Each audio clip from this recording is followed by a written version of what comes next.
What if, in the middle of a glittering charity gala filled with the wealthiest elite, a struggling single dad, quietly standing in the corner, suddenly finds himself at the center of attention?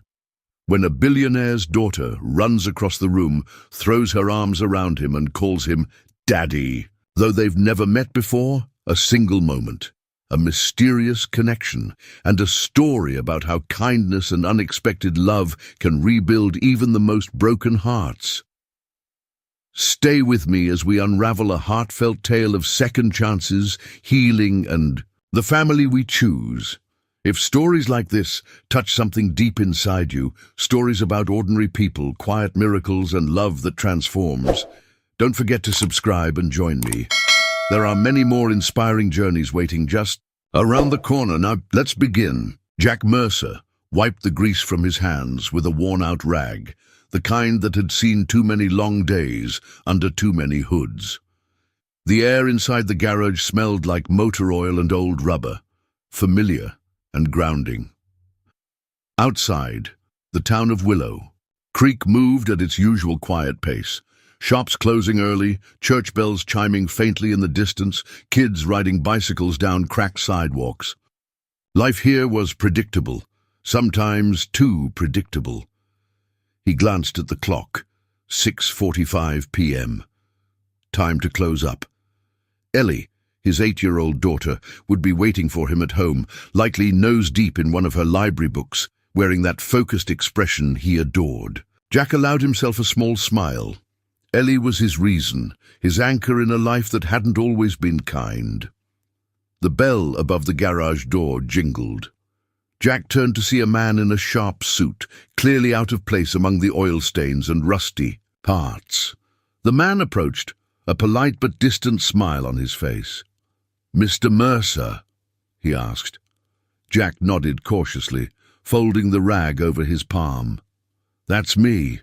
The man extended a sleek envelope. "I'm from Willow Creek Memorial Hospital. They asked me to deliver this to you personally." Jack took the envelope, feeling the heavy weight of thick cardstock inside. He raised an eyebrow. "What's this about?" "A small token of appreciation. You've generously fixed the hospital's vehicles free of charge over the past year. They're hosting a charity gala this Friday evening, and the board would be honored if you attended." Jack blinked, surprised. "A gala?" "Yes," the man replied smoothly. "Black tie, hors d'oeuvres, speeches, the works." Jack glanced down at his oil-streaked clothes, the calluses on his fingers, the faint ache in his lower back. A gala was the last place he belonged. But before he could politely decline, the man added, "It would mean a lot to the staff. And the children's ward remembers how you went out of your way when their transport broke down last winter." That memory tugged at him. He recalled the night vividly, frigid snow piling up on the roads, and the hospital van stranded. He'd gotten out of bed at midnight to fix it, knowing the kids needed it. "No thanks required." Jack nodded stiffly. "Tell them thanks for the invitation."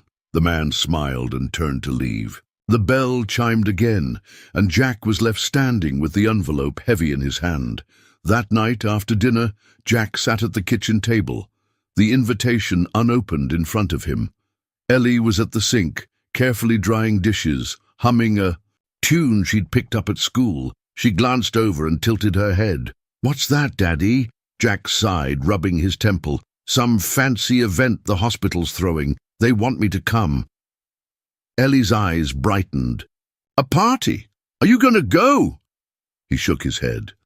"Not really my scene, sweetheart." She frowned slightly, then dried her hands and came over to sit across from him. "But they invited you. That's nice, right?"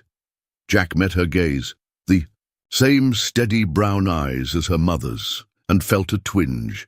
Ellie had always been wise beyond her years, sensing things he never spoke aloud. How could he explain to her that rooms filled with silk dresses and polished shoes weren't built for men like him? Instead, he said softly, "People like me don't fit in places like that." Ellie reached out, her small fingers curling around his rough ones. "You fit wherever you're kind, Daddy." That's what Grandma used to say. Her words settled over him, warm and disarming. For a moment Jack let himself imagine it, stepping into that glittering world, if only to remind himself he belonged somewhere. Friday came faster than he expected. Jack stood in front of the bathroom mirror, adjusting the only suit he owned. A simple dark jacket, slightly too loose. A tie that hadn't seen daylight since Ellie's school recital 2 years ago. Ellie peeked in from the doorway, beaming. "You look like a movie star," Jack chuckled, "more like a mechanic trying to look decent." She tugged at his sleeve. "Can I braid your hair?" Jack laughed outright, ruffling her curls. "Not tonight, kiddo."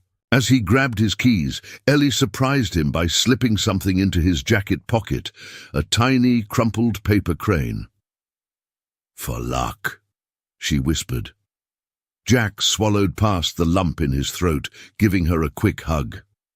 "Thanks, sweetheart. I'll be back before you know it." Willow Creek Memorial Hospital's ballroom was nothing like the garage. Glittering chandeliers, white linens, polished marble floors. Jack walked in, immediately aware of how out of place he felt. Men in tuxedos, women in gowns glided effortlessly from one conversation to the next, champagne flutes in hand. He stood near the back, nodding politely when hospital staff passed by, some offering genuine smiles, others barely noticing him. A waiter offered him wine. He declined. The speeches began, donors, board members, doctors. Jack listened with half an ear, fingers brushing against the paper crane Ellie had tucked in his pocket. Maybe he'd just quietly slip out after this. Then, movement caught his eye. A little girl, no more than 6, broke away from one of the tables near the front, weaving through the crowd. She wore a delicate white dress, curls bouncing as she scanned the room, seemingly searching. Jack watched curiously until, without warning, the girl's eyes locked onto him. Before he could react, she sprinted across the ballroom, past startled guests, and threw her small arms around his waist. "Daddy," she cried, her voice carrying clear and sharp in the stunned silence. The entire room froze. Jack stared down at her, completely at a loss. He had never seen this child before in his life. And yet, she clung to him as if she'd known him forever. The silence in the grand ballroom felt like a heavy fog, thick and lingering. Every eye was fixed on Jack Mercer and the little girl clinging tightly to his waist. Conversations halted mid-sentence. Forks paused halfway to lips. Even the music seemed to falter. Jack's heart pounded against his ribs. The girl's tiny hands grasped his jacket with surprising strength, her face buried against him, as though the world outside didn't exist. He gently placed his rough, calloused hands on her delicate shoulders, lowering himself to her level. "Hey, and there, sweetheart," he said softly, careful not to startle her. "I think maybe you've got the wrong person." The girl slowly looked up at him, her blue eyes wide and searching. "Daddy," she whispered again, as though pleading for him to remember. Jack's throat tightened. He didn't recognize her at all. This wasn't Ellie, nor any child he had ever met. Before he could say another word, a woman's sharp voice sliced through the air. Lila, a tall, elegant woman in a silver evening gown, wove swiftly through the crowd, her expression a mixture of panic and steel composure. The girl flinched but held onto Jack's sleeve. The woman stopped just a foot away, eyes flashing. "Lila, come here at once." Jack stood, feeling awkward and increasingly out of place. He gave the woman a polite, uncertain nod. "Ma'am, I think she might be—" But the woman, clearly used to controlling situations, reached for the girl without hesitation. "I'm so sorry," she said curtly to Jack, her voice smooth but cool. "My daughter has moments." Her grip on the girl's wrist was firm but not cruel. The little girl, Lila, he now knew, didn't resist but looked back at Jack as if she was being pulled away from something safe. Jack opened his mouth, unsure what to say. Should he explain? Offer reassurance? But the woman was already leading. Lila backed toward the front, where the wealthy guests resumed whispering behind their hands. Jack stood frozen, the weight of the encounter pressing on him. For a moment, he felt the distant, familiar ache, the ache of not belonging. The speeches resumed, though the room remained tinged with curiosity and tension. Jack remained near the back, every so often glancing at the table where Lila now sat quietly beside her mother. He noticed how the girl seemed withdrawn, folding her hands in her lap, eyes fixed on nothing in particular. He also noticed how her mother, regal, composed, kept glancing down at her daughter, something tight flickering in her jaw. Jack sighed, tugging slightly at his tie. This wasn't his world. The chandeliers, the designer suits, the calculated smiles, they all felt foreign. He felt the weight of grease-stained shirts and late rent bills heavy on his shoulders. He was about to slip out quietly when someone tapped him on the arm. It was Dr. Harold Bishop, the hospital's director, a round man in his 60s with kind eyes and a perpetual air of sincerity. Jack had met him once or twice while fixing hospital vans. "Jack Mercer," Dr. Bishop greeted warmly, his voice genuine. "I just wanted to thank you again for all you've done for the hospital. It's not often someone donates their time, so—" "Freely," Jack offered a modest smile. "It's nothing, just doing what I can." The doctor chuckled. "It's never nothing, especially in a town like Willow Creek. People notice when kindness shows up." He paused, then added more softly, "Quite the moment with Ms. Whitmore's daughter, wasn't it?" Jack rubbed the back of his neck. "Didn't expect that. Poor kid must have been confused." Dr. Bishop's expression grew thoughtful. "Lila's a special little girl, smart but quiet, been through a lot." Jack didn't press further, though curiosity tugged at him. There was something in the way the doctor spoke, a protective fondness, but also something unsaid. Before Jack could reply, the lights above flickered suddenly. Guests murmured, glancing upward. Dr. Bishop frowned. "Ah, must be the breaker again." He muttered, "Excuse me." Jack instinctively followed the doctor as he moved toward the side doors. Old habits died hard. He couldn't help but want to fix things. In the service hallway, a janitor fumbled with the breaker box. Jack stepped forward, offering a quick nod. "Mind if I take a look?" Within minutes, Jack had located the loose connection. He tightened it, tested the switch, and the lights in the ballroom steadied once more. Simple, familiar, the kind of problem he could actually solve. Dr. Bishop smiled. "You've got the touch, Mercer." Jack gave a half smile, wiping his hands on his jacket instinctively. "Just an old habit."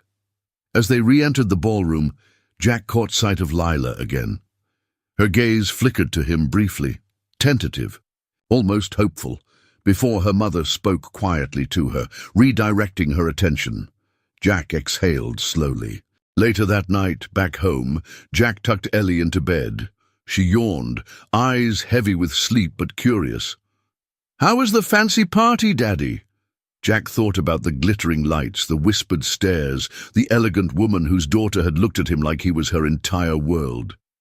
"It was different," he said finally, brushing her hair back. "Some places feel shiny on the outside, but they're still full of people who need a little fixing." Ellie smiled sleepily, reaching for his hand. "Like cars?" Jack chuckled softly. "Exactly like cars." As she drifted off, Jack sat back, fingers absently rubbing the paper crane she had given him. His mind lingered not on the gala itself, but on the strange, fragile moment when a little girl he'd never met had called him Daddy, like it was the most natural thing in the world. He couldn't shake the feeling that the night had left something undone, something unfinished. The morning after the gala dawned over Willow Creek in soft hues of grey and gold. Jack Mercer stood at the counter of his modest kitchen, pouring himself a cup of black coffee, but his mind wasn't on the day ahead. It kept circling back to the little girl at the gala, the way she had looked at him, the desperate way she had called him Daddy in front of the entire room. He could still feel the press of her small arms around his waist. Ellie sat at the table, swinging her legs, munching on a slice of toast. She glanced up, studying his quiet expression. "You're thinking about last night," she said plainly, as only a child could. Jack gave a small shrug. "Guess I am." Ellie wiped crumbs from her lips. "Was it the girl?" His hand paused mid-lift. He looked at her carefully. "Yeah, the girl." Ellie nodded, as if understanding something unspoken. "She must have seen something good in you, Daddy." Jack offered her a faint smile, though the weight in his chest lingered. He couldn't shake the feeling that last night's strange encounter hadn't ended yet. Later that day, while Jack was under the hood of an old Chevy pickup, he heard the familiar crunch of tires on gravel outside the garage. Wiping his hands, he emerged to find a sleek black sedan parked out front, one of those expensive models that didn't belong anywhere near his shop. The driver stepped out first, a suited man with sharp eyes. He moved quickly to open the back door, and Jack's breath caught as Eleanor Whitmore herself stepped out, her posture poised, her expression unreadable. She approached, heels clicking against the rough ground, stopping a careful distance from him. "Mr. Mercer," she greeted, her tone polished but cool. Jack straightened, unsure how to bridge the canyon between her world and his. "Ma'am," he replied simply. Eleanor glanced briefly around the garage, her gaze lingering on the worn tools, the oil-stained floor, as if the setting itself made her uncomfortable. Then her eyes locked back onto his. "I thought it necessary." "We speak," she said without preamble. Jack wiped his hands on a rag, nodding. "About your daughter." Her lips tightened slightly. "Yes, Lila." For a moment neither of them spoke, the quiet hum of the town filling the silence between them. Jack waited. Eleanor exhaled, carefully measured. "Lila has difficulties connecting with people. She's bright, but withdrawn. What happened last night was unexpected." Jack kept his gaze steady. "She thought I was someone else." A shadow flickered across Eleanor's face, but she nodded. "Perhaps, but I'm curious, Mr. Mercer. Have you met my daughter before?" He shook his head. "No, ma'am. Never." She seemed to study him, as if trying to piece something together. Then, with a carefully composed smile, she added, "Regardless, I'd appreciate if you refrain from encouraging any familiarity should you cross paths again." The words landed heavier than she likely intended. Jack met her gaze evenly. "I didn't do anything to encourage her, ma'am. She came to me." Eleanor's jaw tensed slightly, but she said nothing. Before the conversation could stretch further, a soft voice called from inside the car. "Mommy." Eleanor glanced over her shoulder, and there in the open car door was Lila, small hands gripping the edge of the seat, her wide eyes fixed on Jack. No fear, no hesitation, just quiet recognition. For a fleeting moment, Jack's rough heart squeezed tight. Eleanor turned back to him, something unreadable passing through her features. "I won't take more of your time," she said, voice polite but distant. Jack inclined his head. "All right." She nodded once, then walked back to the car. As the door shut behind her, Lila's gaze lingered through the glass until the sedan eased down the road and disappeared. Jack stood there for a long moment, the echo of that little voice, Daddy, still ringing somewhere deep inside. That evening, as twilight settled over Willow Creek, Jack sat on the porch steps. Ellie curled beside him, sketching something in her notebook. "Daddy?" she asked quietly. "Yes, sweetheart? Is the girl okay?" Jack considered his answer. "I don't know. Maybe." Ellie chewed her pencil thoughtfully. She looked like she needed a friend. Jack glanced at his daughter, then out at the quiet street. A friend. Maybe that's all it had been. But deep down, something told him it wasn't the last time he'd see Lila Whitmore or her mother. The next day brought the answer sooner than expected. Jack was finishing up paperwork when a nurse from Willow Creek Memorial Hospital stopped by the garage. She handed him an envelope with a warm smile. Dr. Bishop asked me to give this to you. Jack frowned as he opened it. Inside was a formal note, an invitation. It wasn't another gala or fancy event. It was simpler, handwritten in a careful, friendly scrawl. Jack, we're organizing a small afternoon gathering at the children's ward. Some of the kids would love to see the man who fixes the vans and makes things work. It's nothing fancy. Thought you might come by. Harold. Jack's thumb brushed the paper slowly. Before he even fully processed why, something told him Eleanor and Lila would be there too. Willow Creek Memorial's children's ward had always carried a particular kind of hush, the sort of quiet that wasn't sterile, but careful. The walls were painted with cheerful murals of forests and friendly animals, yet the air held a heaviness. Jack Mercer understood far too well. He stood in the hallway, shifting awkwardly, feeling out of place despite the handwritten invitation folded neatly in his pocket. Part of him still wondered why he had come. But something, maybe the look in Lila's eyes, maybe Ellie's gentle nudge, had pulled him here. A voice broke his thoughts. Mr. Mercer. Jack turned to see Dr. Harold Bishop approaching, his smile warm and genuine as always. The doctor extended a hand, and Jack took it firmly.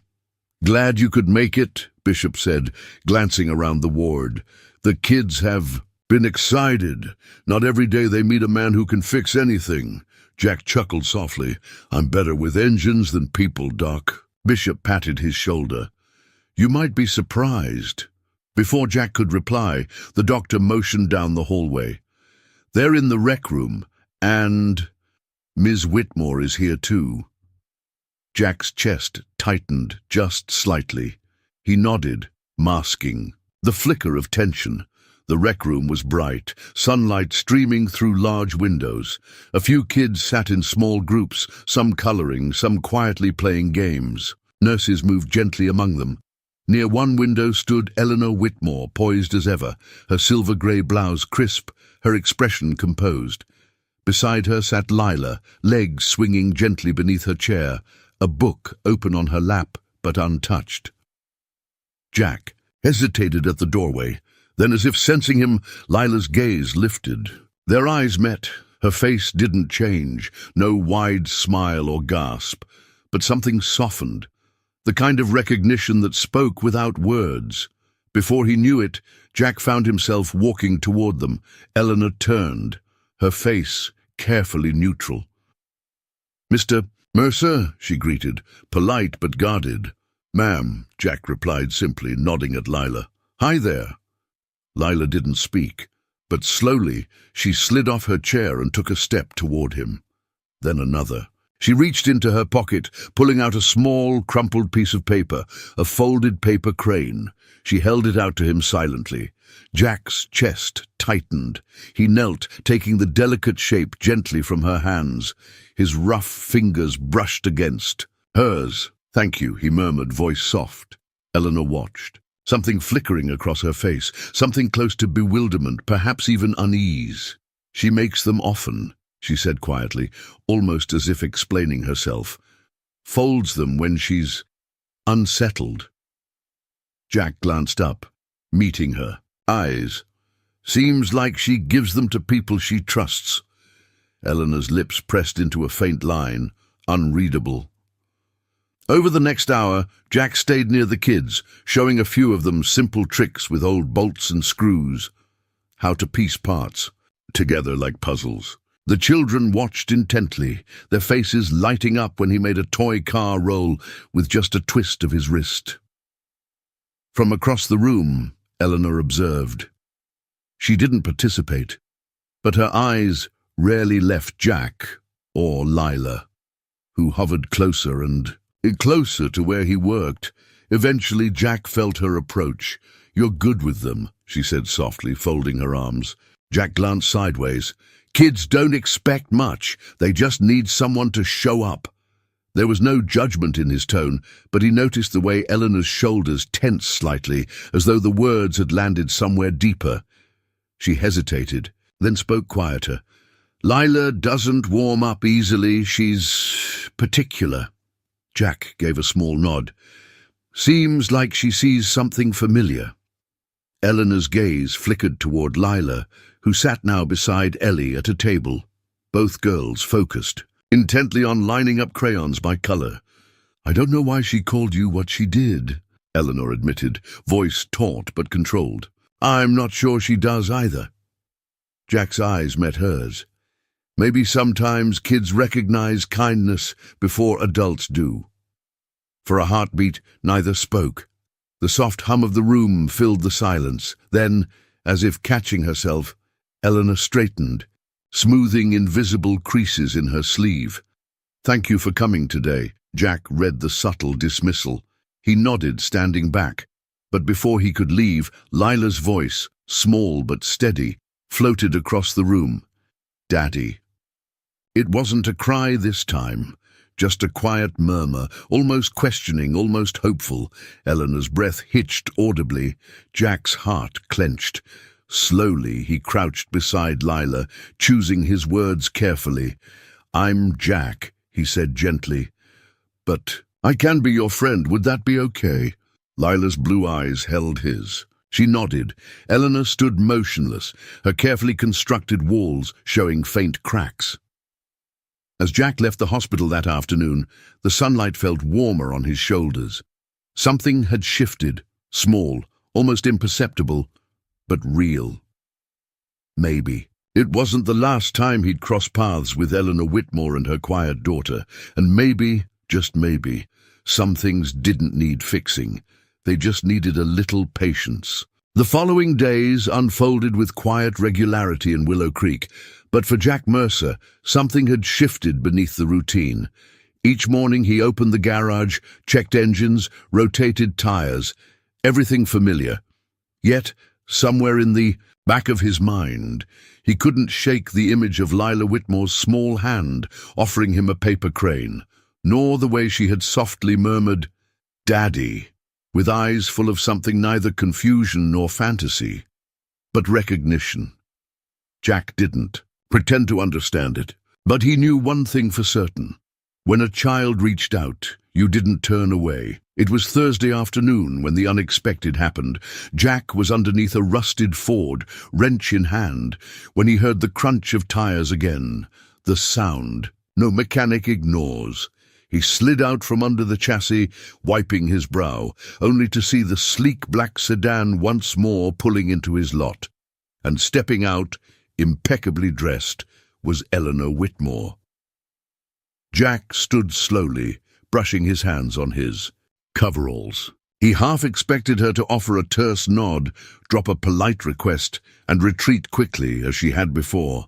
But instead, Eleanor approached with an unfamiliar hesitance, her gloved hands folded together. "Mr. Mercer," she greeted, voice measured, but lacking its usual sharp edge. "Ma'am," Jack replied, squinting slightly in the afternoon sun. "Something I can help you with." She glanced briefly at the cars lined up behind him, then back at him directly. "I've been thinking," she began, as if the words tasted strange. "About Lila." Jack waited, letting her set the pace. "She's been quieter than usual," Eleanor continued, voice softer now. "Withdrawn, yes, but lately she's been folding cranes every evening and asking if she can see you." Jack felt something tighten in his chest, but he kept his tone steady. "Kids latch on to people. Sometimes it's not unusual." Eleanor's eyes flickered, something almost vulnerable flashing beneath the surface. "Perhaps, but I think she feels safe around you." There was a pause, something heavy lingering unsaid. Then, almost abruptly, Eleanor straightened, composing herself. "She mentioned you like fixing things." Jack gave a faint smile. "That's what I do." Eleanor's gaze didn't waver. "Would you be willing to teach her something simple in a controlled environment?" Jack blinked, surprised. "She doesn't engage much outside therapy sessions," Eleanor added quickly, almost defensively. "But if there's a chance she'll connect." He held up a hand gently. "I'd be happy to, Mum. No charge." Her lips parted slightly, as if caught off guard by his immediate agreement. "You're sure?" she asked, tone softer now. Jack nodded. "Of course." For a moment, neither spoke. Then Eleanor gave the slightest incline of her head, turning toward the car. Jack watched her go, the sunlight catching in her carefully pinned hair, and wondered if he'd just witnessed the faintest crack in her steel composure. The following Saturday, Jack swept out the corner of the garage, clearing space for something he'd never imagined, setting up a small workbench, just low enough for a child. At exactly 2 o'clock, the black sedan rolled up. Eleanor stepped out first, followed by Lila, who clutched a small notebook to her chest. She wore a simple dress, her curls tucked behind one ear, eyes scanning the garage curiously. Jack approached, offering a nod. "Afternoon." Lila didn't speak, but when she caught sight of the small workbench, her gaze lit up just a little. Eleanor hovered nearby, watching closely, but not interfering. Jack knelt beside the bench, pulling out a handful of harmless parts. Nuts, bolts, old gears, a small screwdriver. "Thought maybe we could build something," he said casually, glancing at Lila. "How about a wind-up toy?" Lila's eyes widened faintly. She nodded once, gravely serious. Together, they started sorting pieces, Jack quietly explaining each part's purpose. He noticed how carefully Lila listened, her small fingers deft despite her silence. Occasionally, Eleanor's gaze flicked from her daughter to Jack, her posture slowly softening as she watched Lila's focus. At one point, Lila paused, lifting her eyes. "You make broken things better," she murmured softly. Jack's breath caught. He met her gaze evenly. "Sometimes all they need is a little time," he replied gently, "and someone willing to try." From the corner of his eye, he saw Eleanor's expression falter just for a heartbeat. They worked for nearly an hour, piecing together a small, crude wind-up contraption. When it finally whirred forward on its own, Lila gave the faintest smile. Quick, fleeting, but unmistakable. Jack leaned back, wiping his hands. "That's yours to keep," he said, nodding at the little machine. Lila reached out, tracing its surface, then carefully placed it into her notebook.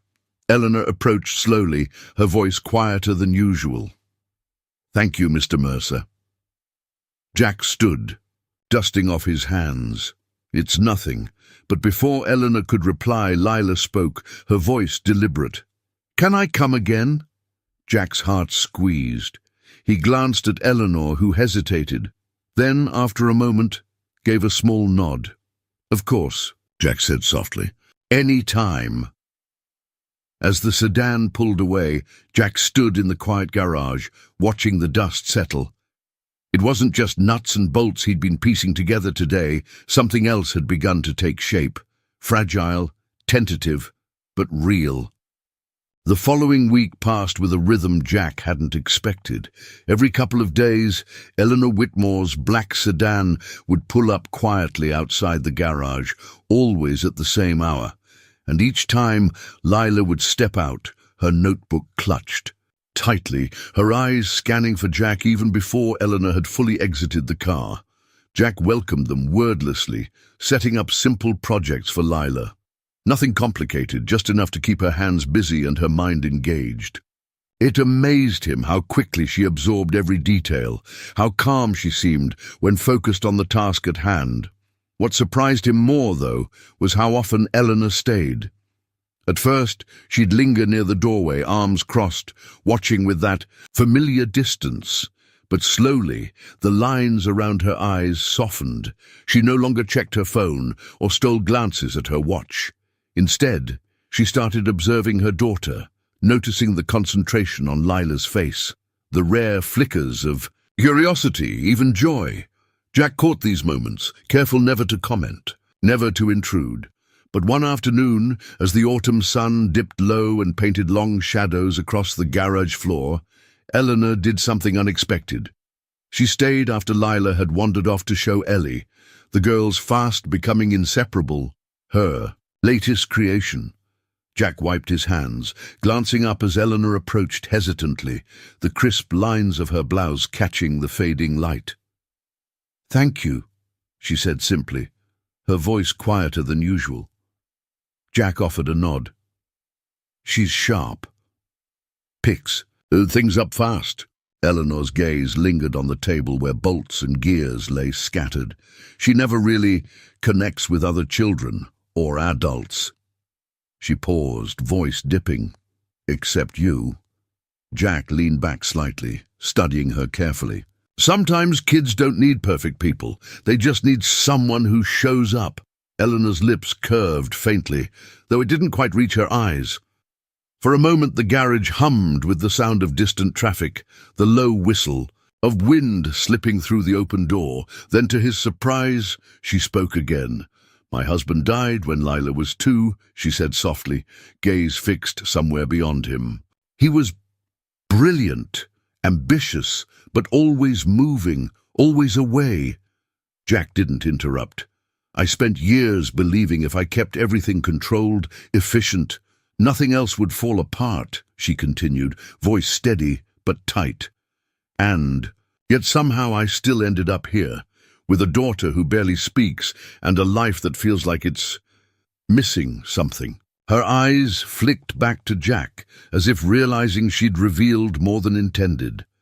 Jack held her gaze, then answered simply, "Control doesn't fix broken things, Eleanor. Patience does." Her name sounded softer from his lips. Eleanor's shoulders dropped slightly, the faintest crack appearing in her carefully composed exterior. She glanced away, clearing her throat. "Do you ever wonder," she murmured, "if kindness might be more exhausting than ambition?" Jack gave a small smile. "Only when you try to do both alone." That earned him the faintest huff of something like a laugh, though quickly stifled. Before either could say more, Ellie came bounding over, Lila trailing behind, both girls chattering excitedly about the wind-up toy they'd assembled. Eleanor watched them, something unreadable in her expression. Jack turned to her quietly. "You could stay for dinner if you'd like. Nothing fancy, just spaghetti." She looked at him sharply, almost startled, as if no one had invited her so casually in a long time. For a moment, she hesitated. Then, to Jack's surprise, she nodded once. That might be nice. Later, in Jack's small but cozy kitchen, the unlikely scene unfolded. Lila carefully helping Ellie set the table, Jack stirring sauce at the stove, and Eleanor perched stiffly at the edge of a chair, clearly unaccustomed to the relaxed, lived-in feel of a home like his. She glanced around, taking in the simple decor, the framed photo of Jack and Ellie on a fishing trip, the hand-drawn artwork pinned to the fridge. Jack served up plates without ceremony, sliding one in front of her. "Hope you're not expecting 4 courses." Eleanor looked down at the steaming plate of spaghetti, something flickering in her eyes. "This is perfect," she murmured, almost surprised at herself. Conversation flowed easily between the girls, their laughter filling the room. Jack noticed how Eleanor kept stealing glances at Lila, watching her daughter's face light up, seeing her relax in a way Jack suspected hadn't happened in years. After dinner, as the girls disappeared to Ellie's room, Eleanor lingered by the doorway, her hand tracing lightly over the back of a chair. Jack leaned against the counter, crossing his arms casually. "You're welcome any time, you know," he said quietly. Eleanor looked at him, something soft and uncertain in her eyes. "I don't..." She hesitated, then shook her head. "I don't know how to be in this kind of life." Jack met her gaze evenly. "Maybe you don't have to know. Maybe you just show up." For a heartbeat, the tension between them felt fragile, almost delicate. Then, softly, Eleanor smiled. It had been over a week since Eleanor Whitmore sat at Jack Mercer's modest dinner table, quietly accepting a plate of spaghetti as though it were an unfamiliar luxury.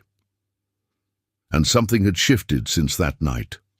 Not in grand, sweeping gestures, but in the smallest, almost imperceptible ways.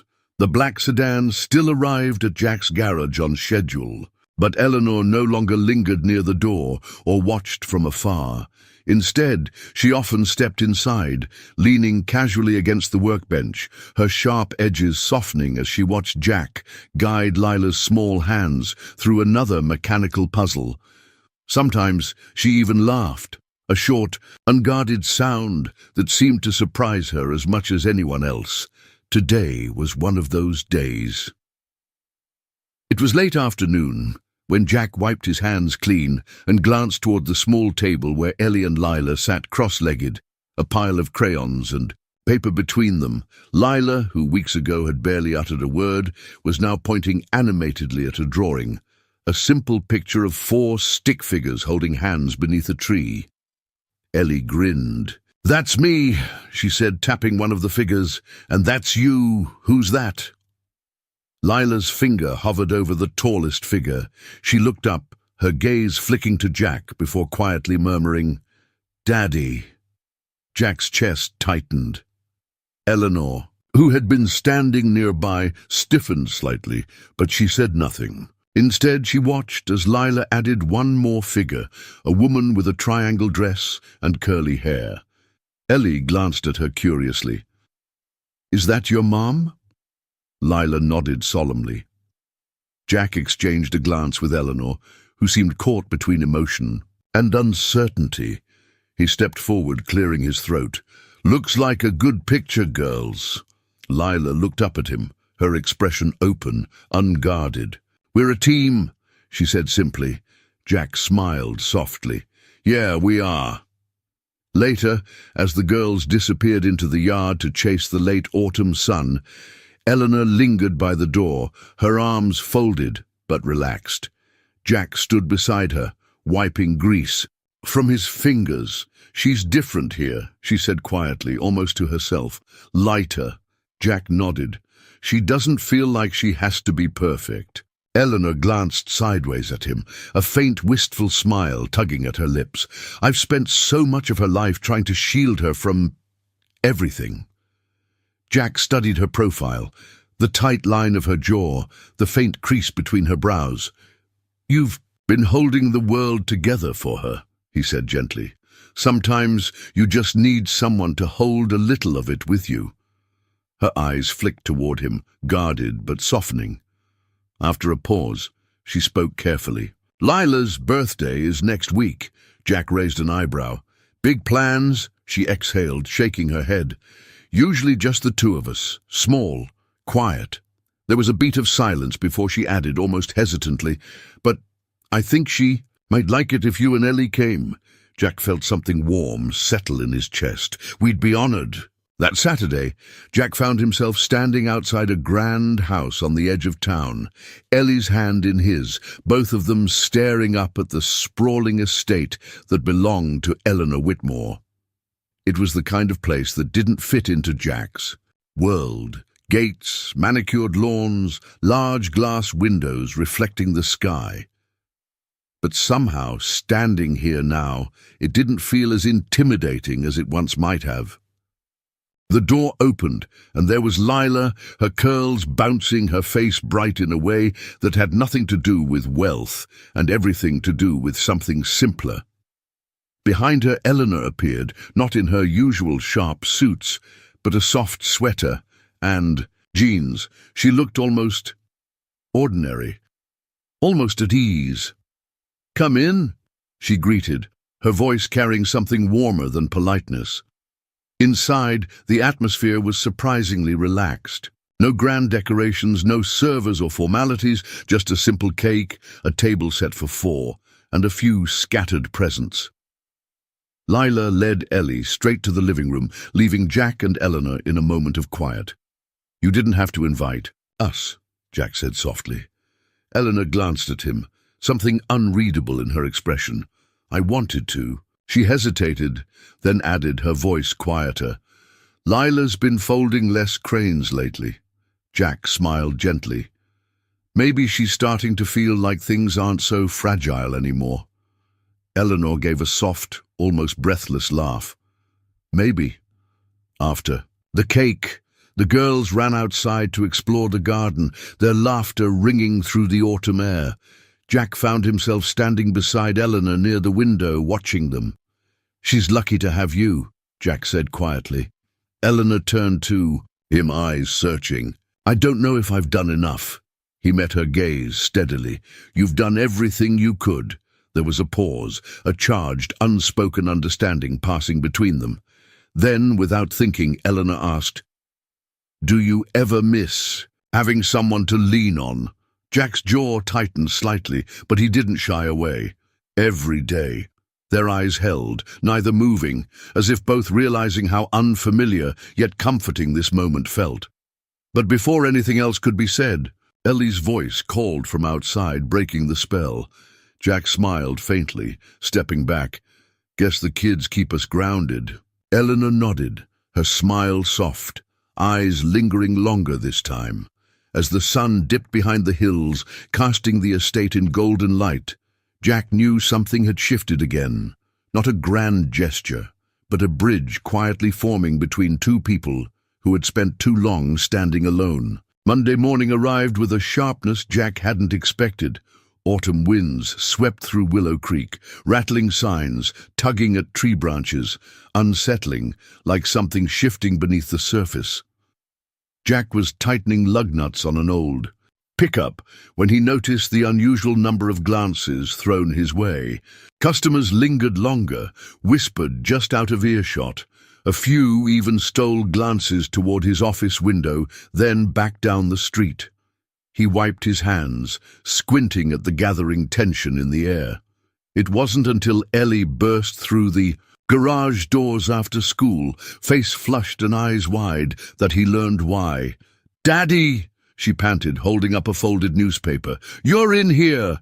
Jack took the paper from her, frowning. His heart dropped as his eyes landed on the headline, "Small-town mechanic caught in unexpected bond with billionaire heiress.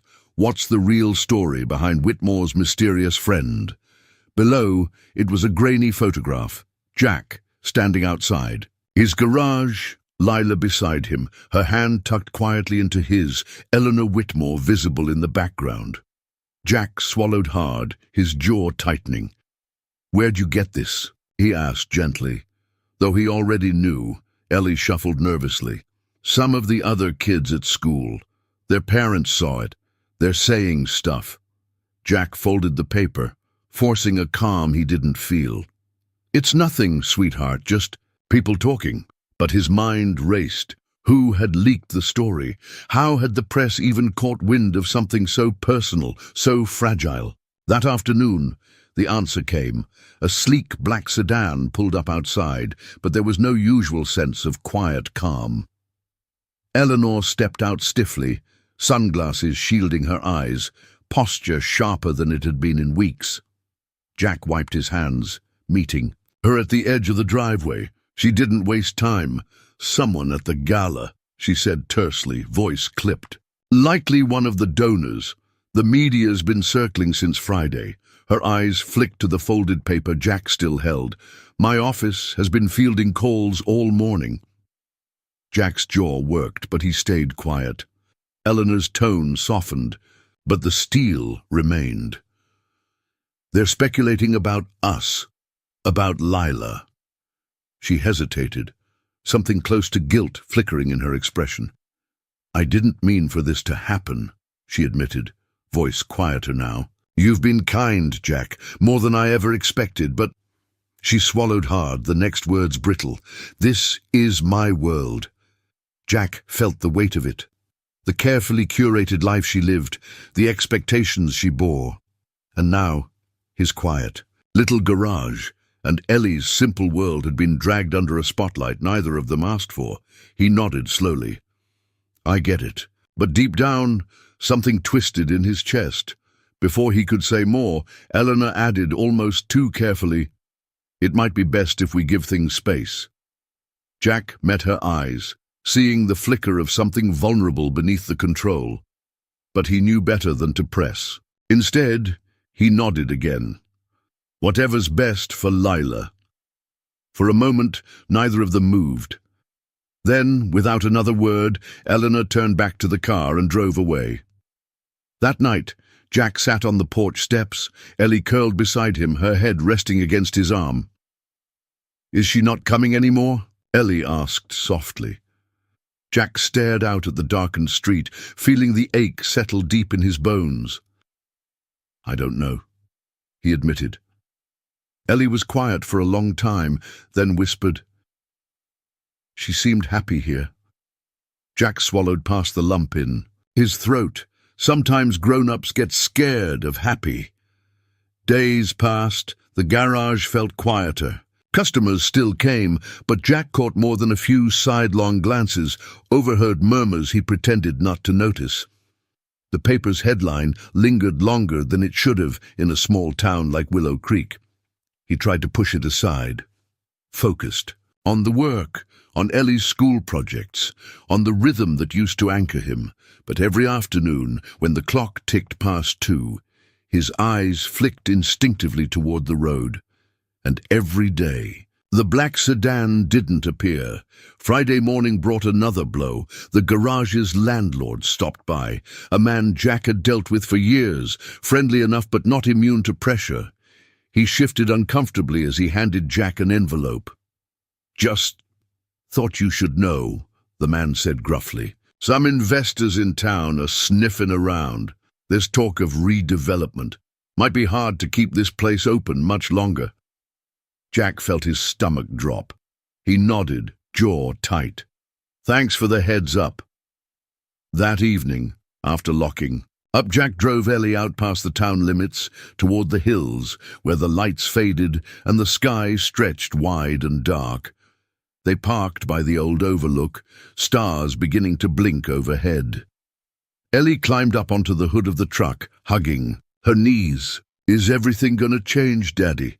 Jack sat beside her, staring out at the horizon. "Maybe," he said quietly, "but not the things that matter."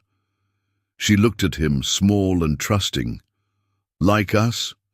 Jack smiled faintly, pulling her close. "Especially us." But deep down, something told him change had already begun. The Whitmore estate felt colder than usual.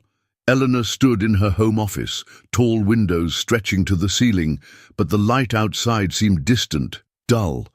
On the polished desk lay the morning's headlines, yet another article speculating about her personal life, about Lila, about the mechanic who somehow found his way into their world. She hadn't answered a single call all week. Investors, board members, even friends, all politely concerned, thinly veiling their curiosity with professional courtesy. She'd weathered worse storms, but this one gnawed at something deeper. Lila sat cross-legged by the fireplace, a paper crane half-folded in her lap. Eleanor had noticed more cranes lately, more silence. The housekeeper entered quietly. "Miss Whitmore," she said gently, "Lila's asked about Mr. Mercer, several times." Eleanor's throat tightened. "I know," she murmured, her voice barely above a whisper. She stared at the crisp headlines again, at the polished image she'd spent years maintaining. The perfect CEO, the perfect daughter, the perfect protector, except now it felt hollow. Later that afternoon, Eleanor stood at Lila's bedroom door, watching her daughter carefully line up her paper cranes in rows along the windowsill. "Sweetheart," she said softly, stepping inside. "Can I sit?" Lila nodded, not looking up. Eleanor sank onto the bed, her heart heavy. "You miss him?" Lila's small fingers paused over the cranes. She gave the faintest nod. Eleanor swallowed hard. I thought I was keeping you safe, keeping us both safe." Lila finally looked up, her wide blue eyes too knowing for her age. "He made things better," she whispered. Eleanor felt something inside her fracture, quietly, painfully. She reached over, smoothing a curl behind Lila's ear. "I made a mistake," she admitted, voice breaking. "I pushed away something good because I was afraid." Lila blinked slowly. "Can we see him?" Eleanor hesitated, then nodded. "Yes, we can." The next morning, Eleanor found herself driving through Willow Creek, the black sedan rolling past familiar storefronts, the garage she'd memorized the shape of. But when she pulled up, something felt off. The bay doors were shut. No sound of tools clinking. No sign of Jack. Her chest tightened as she stepped out, scanning the lot. A notice taped to the garage window caught her eye. Closed until further notice. Eleanor's heart sank. A voice from behind startled her. Looking for Jack? She turned. To see an older man approaching, a neighbor maybe, grease on his hands, a tired smile. He's been laying low, the man said, nodding toward the hills beyond town. Things got rough after that article. Garage is in trouble. Eleanor's pulse quickened. Do you know where he is? She asked, breath tight. The man shrugged. He likes to take his girl out past the overlook. Quiet up there. Eleanor thanked him, slipping back into the car, her hands trembling slightly on the wheel. The road out of town felt longer than she remembered, winding through golden fields and up toward the ridge. As the car crested the hill, she spotted it. Jack's old truck parked near the edge, its silhouette stark against the horizon. Her heart thudded as she pulled over, stepping out into the crisp afternoon air. There they were, Jack, sitting on the hood of the truck, Ellie beside him, both gazing out at the wide expanse of sky. Eleanor stood frozen for a moment, uncertain how to bridge the distance she had created. But before she could speak, Jack glanced back, his eyes locking onto hers. For a beat, neither moved. Then quietly, he slid off the hood, Ellie following. Jack approached slowly, his face unreadable, though something softened in his gaze.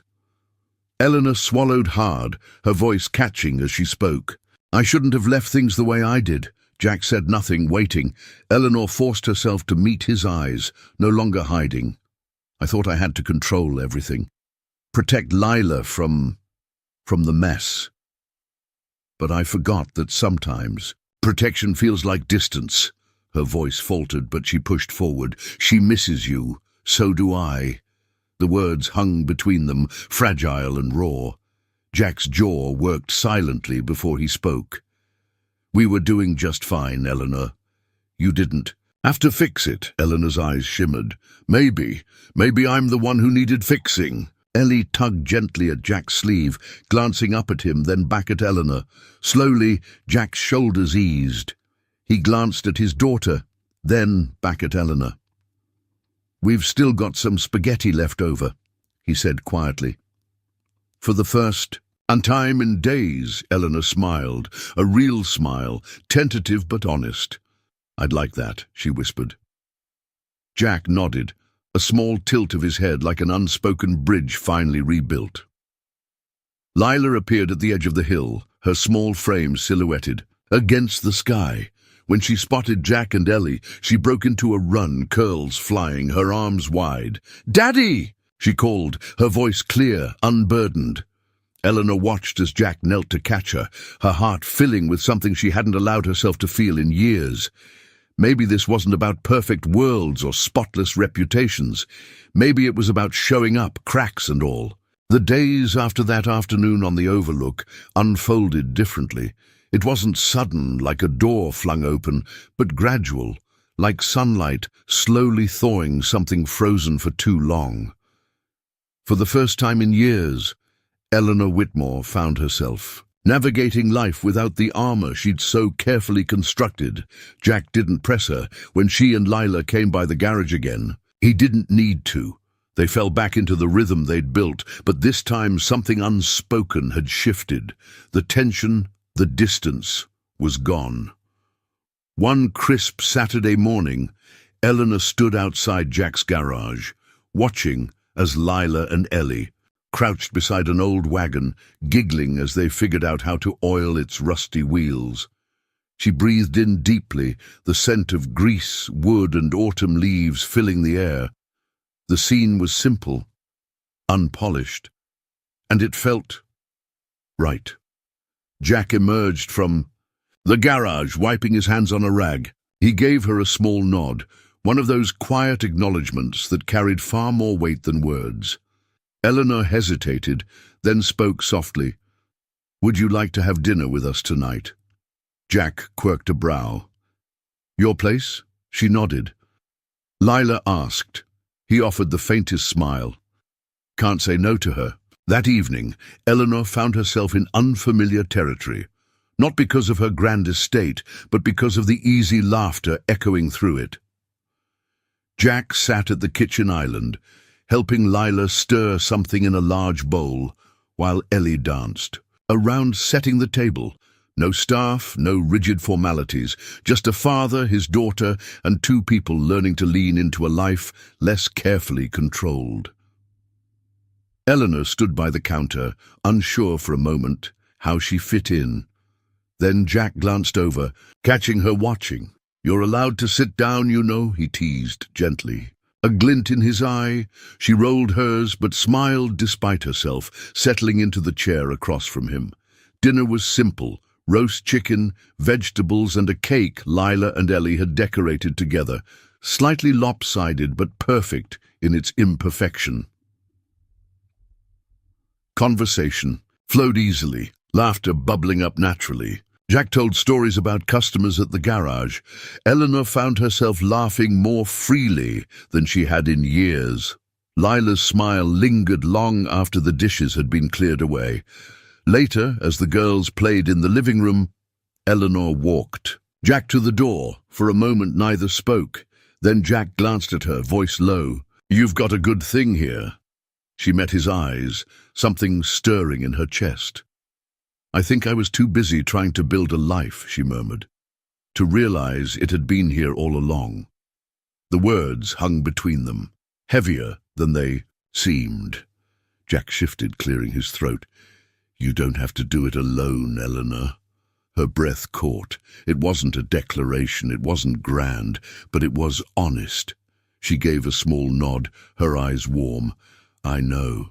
For once, she wasn't afraid to let it linger. Over the next week, Jack noticed how things slowly bled into each other, the lines between his world and Eleanor's fading.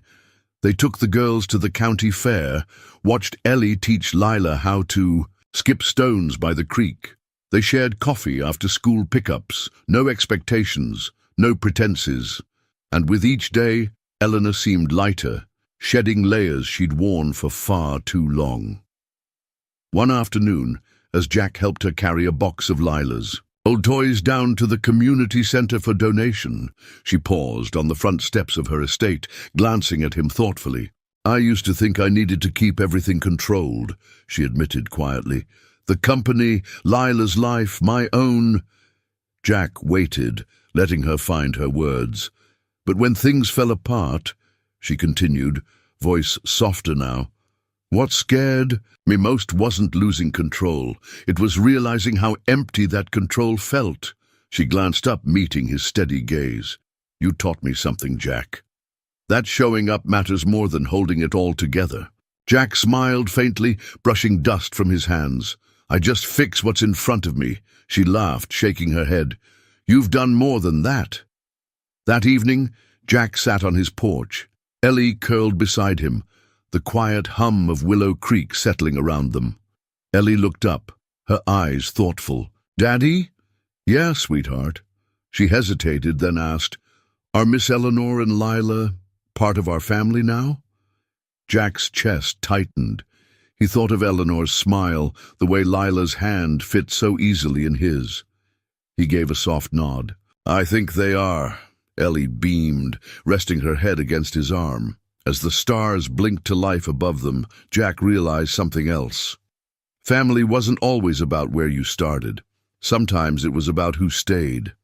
Spring arrived quietly in Willow Creek, soft and unassuming, like a breath finally exhaled after a long, uncertain winter. Jack Mercer stood outside his garage, the afternoon sun casting gentle shadows across the pavement. The familiar scent of motor oil lingered in the air, but today there was something else, a sense of ease, of things finally settling where they belonged. The closed until further notice sign had been taken down weeks ago. With a little help from the community, And, quietly from Eleanor, the garage was back in business, steady as ever. But more than that, Jack felt something deeper had been repaired, something no wrench or tool could have fixed. He wiped his hands and looked up as a familiar black sedan pulled into the lot. Lila was the first to step out, her curls bouncing, a bright smile lighting her face. She ran straight toward Ellie, who had been chalking flowers on the sidewalk. Behind her, Eleanor emerged, no longer poised like a woman carrying the weight of expectation, but simply herself, relaxed, present, alive. Jack met her eyes across the lot, and she smiled, the kind that crinkled at the corners and carried something unspoken but certain. That evening, the four of them gathered at Jack's place for dinner, laughter spilling from the small kitchen as Ellie and Lila decorated. Cupcakes frosting smeared across their cheeks. Eleanor stood at the counter, drying dishes, her sleeves casually rolled up, something Jack never would have imagined months ago. He leaned against the doorway, arms folded, watching the scene unfold with quiet contentment. "How's work?" he asked, voice light. Eleanor glanced at him, a soft smirk tugging at her lips. "Less interesting than this," he chuckled, shaking his head. "Can't argue with that." As dinner wound down, they all migrated to the porch, the warm breeze carrying the scent of fresh-cut grass. The girls sat cross-legged, sharing secrets only children seemed to understand, while Jack and Eleanor watched from the steps. For a long moment neither spoke. Then Eleanor broke the silence, her voice thoughtful. "It's funny," she murmured. "I spent so many years thinking family had to look a certain way, fit into neat, controlled lines." Jack glanced at her, the corners of his mouth lifting slightly. "Turns out, life's messier than that." She nodded, eyes soft. "Turns out, messier feels a lot like real." He let her words settle, feeling the truth of them sink deep. A gentle quiet fell over them, filled only by the distant chirp of crickets and the low hum of the town winding down. After a while, Eleanor shifted slightly, her gaze on the girls. "Do you ever wonder," she asked softly, "how we ended up here? Of all the people, all the places?" Jack thought for a moment, then shook his head. "Not really." She raised an eyebrow, amused. "No?" He smiled faintly, looking out at the horizon. "Sometimes the best things aren't about how, just who." Her eyes shimmered, the weight of his words landing gently between them. Later, that night, after Eleanor and Lila had left, Jack tucked Ellie into bed. She yawned, curling beneath the quilt, her eyes heavy but thoughtful. "Daddy," she murmured. "Yeah, sweetheart." She paused, then smiled sleepily. "I think our family got bigger." Jack's heart swelled. He brushed a strand of hair from her forehead, pressing a kiss to her temple. "Yeah, I think so too." Weeks passed, the rhythm of their lives falling into something steady, something right. One Saturday, as summer crept near, Jack found himself walking with Eleanor and the girls along the town square, stopping by the farmer's market, greeting neighbors who now looked at them not with curiosity, but familiarity. At one booth, an older woman handed Lila a bundle of wildflowers. The little girl glanced up at Eleanor, then Jack, her smile bright and unburdened. "Let's give these to Daddy," she said softly, looking at Jack without hesitation. Eleanor met Jack's gaze, her expression open, raw, unguarded. He knelt, taking the flowers gently, feeling something indescribable settle in his chest.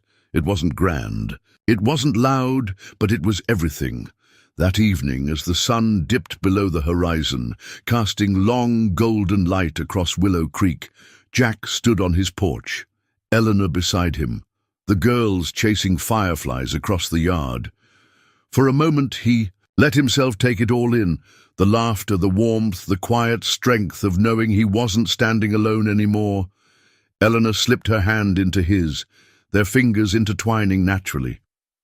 They didn't need to say anything. Some things didn't. require words. Family wasn't always about where you started.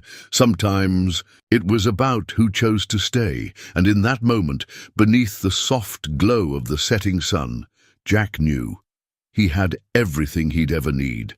And now, I'd truly love to hear from you. Where in the world are you watching from? Was there a moment in this story that stayed with you? Feel free to share your thoughts down in the comments. I always enjoy reading your reflections and connecting with each of you. If you enjoyed this story and want to hear more about kindness, second chances, and the simple beauty of life, don't forget to subscribe to the channel. And if you feel like sharing it with a friend who might need a little inspiration today, I'd be so grateful. A gentle like also helps more people find these stories. Thank you from the bottom of my heart for spending your time here with me today. Until next time, take care, stay kind, and keep believing in life's quiet miracles.